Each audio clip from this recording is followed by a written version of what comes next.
सखर जी असाब अदालत में आमदनी का वधीक असासन वारे केस की ॿुधणी थी, जंहिंमें पीपी अगवान सैयद खुर्शीद अहमद शाह के NICVD अस्पताल में एम्बुलेंस ज़रिए आंदो वियो। रेफरेंस केस में खुर्शीद शाह समेत नामज़द जवाबदार पेश थिया। अदालत मुख्तसिर कार्रवाई बाद ॿुधणी 3 नवंबर ताईं मुलतवी करे छॾी। उन मौके ते एहतसाब अदालत ॿाहिरां मीडिया सां ॻाल्हाईंदे सैयद खुर्शीद शाह जो चवण हो त फ्रांस में गुस्ताखाना खाका ठाहिण सां दुनिया में मुसलमाननि खे कमज़ोर करण जी साज़िश कई पई वञे। उन ते OIC खामोश छो आहे और वो और कमज़ोर करना चाहते हैं।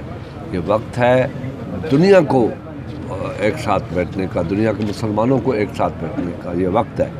मैं सिर्फ पाकिस्तान की बात नहीं कर रहा, मैं दुनिया के मुसलमानों की, हुक्मरानों की बात कर रहा हूँ कि ये जो कुछ हो रहा है ये हमें नाइंसाफ़ी है।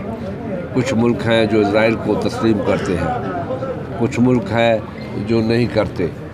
इज़राइल जिस तरीके से मुसलमानों पे जुल्म ढा रहा था और फ़लस्तीन के मुसलमानों के ऊपर जुल्म, हम अगर उस वक्त जुल्फ़कार अली भुट्टो की तरह उठ के खड़े हो जाते और अपना ताकत का मुजाहरा करते और OIC मजबूत होती जाती, तो मैं नहीं समझता कि आज हम ये दिन देखने पड़ते हैं। सैयद खुर्शीद शाह चयो त PDM जो कोयटा वारो जलसो कामयाब हो, जंहिंमें बलोच, सिंधी, पंजाबी ऐं पठाणनि पाकिस्तान जे बका जी ॻाल्हि कई। मैं नहीं समझता कि हालात ठीक होंगे, किसी के बस में नहीं है।